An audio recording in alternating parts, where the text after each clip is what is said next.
We can't always get away on a tropical vacation, gosh darn it, but we can bring the island flavors to our breakfast bowl. It's a taste of the tropics in every bite. Whitney Cummock joins me through the screen sharing her tropical green smoothie bowl. Hi, Whitney. It's great to have you on Studio 5. Hi, thank you. I'm so excited to be here. So we've heard of the smoothie bowl, but greens is kind of the new focus of today's recipe. Do you make this exclusively for breakfast or can you eat it anytime? It's a great breakfast recipe, but really any time of the day. If you're a breakfast for dinner person like I am, it's great for that. Yeah. And also if you are getting hot throughout the day, it's really refreshing.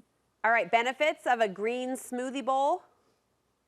Okay, so we have lots of fruits and veggies in here, right? So those will give you lots of vitamins and minerals and carbs that you need. Yes. And then we also have healthy fats. So we have our avocado and chia seeds. So we're really hitting the whole gambit. And then refreshing with your lemon and your salt. So it's really doing a lot of good things for you. My mouth is watering. Look at this. What's your base? What are you starting with?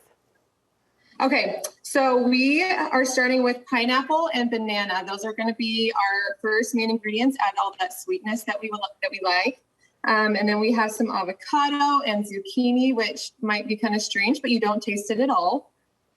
We also have our chia seeds, our mixed greens, like we were just talking about, and then fresh ginger, which I love. It's a little bit of depth to and spice and anti-inflammatory, which is great. Good. And then lemon and salt. So you blend all of that together. Any tips for getting a really smooth consistency with all of those textures and ingredients?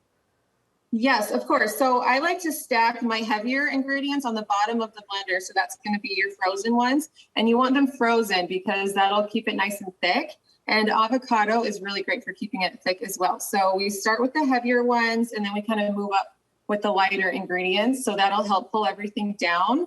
And if it's really not working out for you, you can always throw it in an ice cream maker as well. Yeah, some blenders might not be able to take all that stuff, but there's a good option too. Now we know smoothie bowls are, the base is obviously where a lot of the nutrients lie, as you just described, but the toppings are where it gets kind of fun. What are you topping this off with? Yes, absolutely. So I love a smoothie bowl with granola, and there are lots of options of granola out there to fit any dietary needs. So I love granola, and then blackberries because they're not as tart. You know, a lot of tropical fruits, they like, you know, they're tart. Yeah, give you a little. And yeah, they give you a little zing. Blackberries are sweet, and they're also really pretty against the green. Okay. And then kiwi, because you can't have something tropical without kiwi.